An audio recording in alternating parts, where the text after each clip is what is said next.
Nyom aduonu nan. Asase ne na de dodo ye awurade dia. Wiase ne wona wotimu no wono. Na ono na wo hye ase eposo. Na odi atintim asukase so. Hwan na obefro awurade bepo no. Na hwan na obegyina ne trabea kronkron ho. De efi ne nsem na nakoma mutie. De omma ne kra aninsa ahuhudie. Na onka nkontompontam. Ono na obenya awurade nsem nhyira. Ne nkwaje nyankopon ho tenene. Yenom ne wona wope na chiri kwan no abusua. Wona wohwehwe wanim o Yakob nyankopon.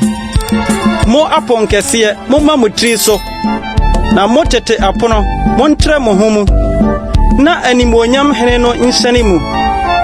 Hwan ni animonyam hene yi?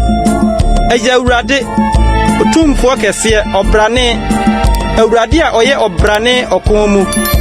Mo apon kese mo ma mutri so. Na montre mo tete apono mu. Na animonyam hene no nhyane mu. Hwan ni saa animonyam hene yi? Asafo awurade one animonyam hene no.